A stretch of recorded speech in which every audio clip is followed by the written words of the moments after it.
Hello students, स्वागत है आपका मेरे यूट्यूब चैनल पर जिसका नाम है वेदांती मैम कॉन्सेप्ट लैब, जहां आप इंजीनियरिंग फिजिक्स बहुत ही इजी और कॉन्सेप्ट बेस्ड तरीके से समझेंगे। स्टूडेंट्स, हम यूनिट 1 के कई सारे टॉपिक कर चुके हैं और अब इस यूनिट को पूरा ही करने वाले हैं, जिसमें आज का हमारा टॉपिक रहेगा फेज वेलोसिटी। तो चलिए क्लास शुरू करते हैं। आज का टॉपिक फेज वेलोसिटी है क्या और इसका जो डेरिवेशन है वो कैसे परफॉर्म करते हैं। तो चलिए शुरू करते हैं इसका इंट्रोडक्शन और फिर स्टार्ट करते हैं इसका डेरिवेशन। तो मोनोक्रोमेटिक वेव जिसकी फ्रीक्वेंसी और वेवलेंथ सेम होती है, ट्रेवल थ्रू अ मीडियम, किसी भी मीडियम में ट्रेवल करती है तो उस समय उसकी जो वेलोसिटी होती है, its velocity in a medium is called phase velocity और वेव वेलोसिटी। फेज वेलोसिटी और वेव वेलोसिटी। तो सिंपल डेफिनेशन है कि जब कोई monochromatic wave a single frequency and wavelength travel through a medium, its velocity in a medium is called wave velocity and phase velocity. तो medium में उसकी जो वेलोसिटी होगी मोनोक्रोमेटिक वेव की, उसे बोलते हैं हम फेज वेलोसिटी। अब ये तो हम समझ चुके हैं, लेकिन फेज वेलोसिटी का डेरिवेशन कैसे करेंगे। तो चलते हैं, वेव फेज वेलोसिटी की डेरिवेशन करने के लिए हमें वेव डिस्प्लेसमेंट लेना पड़ेगा।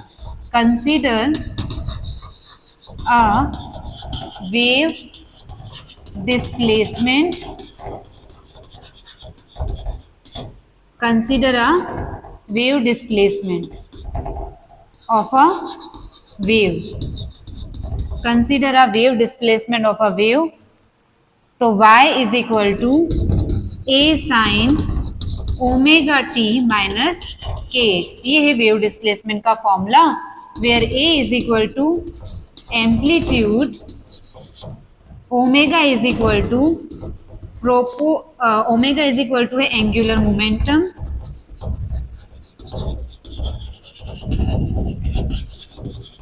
और आपका जो k है वो है propagation constant.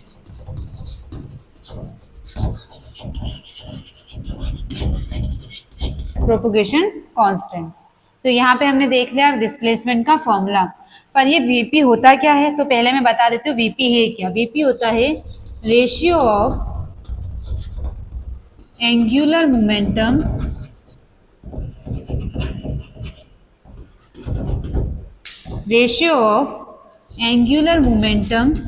And angular momentum का किसके साथ रेशियो, प्रोपोगेशन कांस्टेंट के साथ। प्रोपोगेशन कांस्टेंट के साथ जब उसका अनुपात होता है उसे कहते हैं इज वीपी।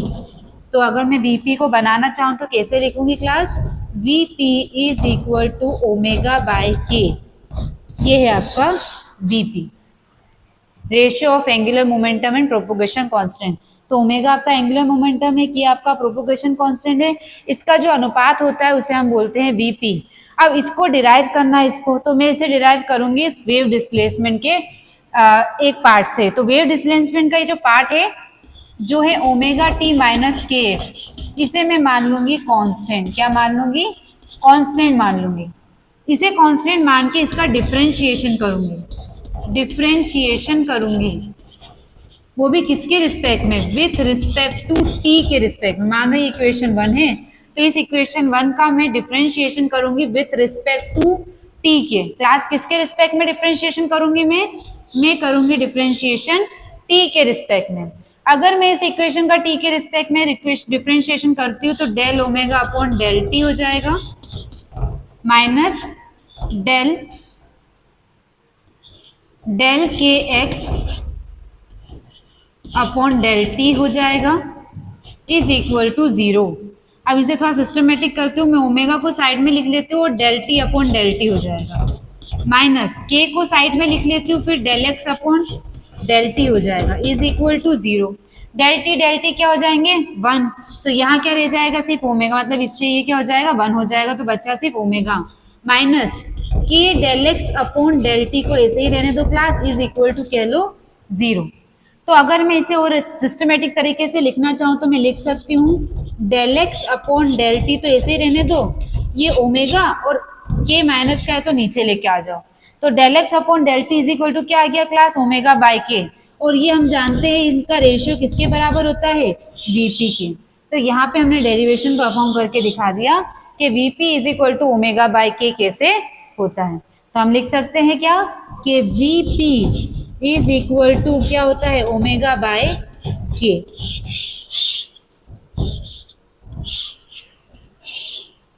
ये हो गया क्लास हमारा फेज वेलोसिटी का डेरिवेशन। सिंपल सा है, ज़्यादा कुछ नहीं है, सिर्फ वेव डिस्प्लेसमेंट का यूज़ करके हमें इस डेरिवेशन को परफॉर्म करना है। सिंपल है। फेज वेलोसिटी क्या है कि जब मोनोक्रोमेटिक वेव किसी मीडियम में ट्रेवल करती है तो उस टाइम उसकी जो वेलोसिटी होती है ना, उसे हम बोलते हैं फेज वेलोसिटी, जिसे हम वेव डिस्प्लेसमेंट के फॉर्मूले y is equal to A sine omega T minus K से डिराइव करेंगे। अब यहाँ पे ये जो जो वैल्यू बता रहा है उसे हमने लिख दिया। अब जो वीपी होता है वो रेशियो होता है ओमेगा बाय के का, एंगुलर मोमेंटम और प्रोपगेशन कांस्टेंट का रेशियो होता है। इसको डिराइव करना था इससे, तो हमने इसका ये जो पार्ट है उसे कांस्टेंट मान लिया, तो हमने लिख दिया W minus K X is equal to constant. Differentiation करा विथ रिस्पेक्ट टू टी, तो ओमेगा टी के नीचे डेल अपॉन डेल टी आ जाएगा, के एक्स के साथ डेल अपॉन डेल टी आ जाएगा इज इक्वल टू 0। अब डेल टी से डेल टी हो जाएगा 1, तो ओमेगा रह गया बस। Del X upon del T को यहाँ ले लो, के साइड में ले लिया, इज इक्वल टू 0। तो अब अगर मैं चाहूँ तो del X upon del T को उधर ले जाती हूँ, तो माइनस का उधर जाएगा तो काय का हो जाएगा क्लास, बताओ। जब कोई चीज यहाँ माइनस की है क्लास, उठ के उधर जाएगी तो काय की हो जाएगी, प्लस की। अब ये ओमेगा माइनस के एक्स को मैं किस तरह से लिख सकती हूँ, मैं चाहूँ तो इस ओमेगा को इसके नीचे ले आती हूँ ताकि माइनस की चीज प्लस की हो जाए, तो ओमेगा बाय के। अब मैं जानती हूँ एंगुलर मोमेंटम और प्रोपोगेशन कांस्टेंट का जो रेशियो होता है क्लास किसके बराबर होता है, वीपी के बराबर होता है। तो अब मेरे पास डेरिवेशन आ गया VP is equal to omega by K. तो यहाँ पे आपका ये डेरिवेशन होता है कंप्लीट कि फेज वेलोसिटी होती क्या है और उसका ये पूरा डेरिवेशन। क्लियर है स्टूडेंट्स? अब मैं साइड हो जाती हूँ, आप चाहो तो इसे नोट डाउन कर लीजिए या फिर स्क्रीनशॉट ले लीजिए। पूरा आपको डेरिवेशन दिख रहा होगा, पहले इंट्रोडक्शन हो गया और वो दो साइड में इसका डेरिवेशन हो गया। तो स्टूडेंट्स यहाँ पे हमारा ये टॉपिक होता है कंप्लीट।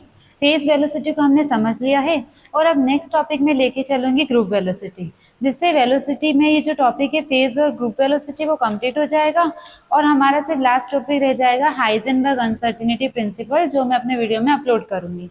तो स्टूडेंट्स अब नेक्स्ट टॉपिक के साथ मिलते हैं नेक्स्ट वीडियो में। अगर आपको मेरे वीडियो पसंद आ रहे हैं ना, तो मेरे वीडियो को लाइक और चैनल को सब्सक्राइब ज़रूर करिएगा। तो मिलते हैं स्टूडेंट्स नेक्स्ट वीडियो में।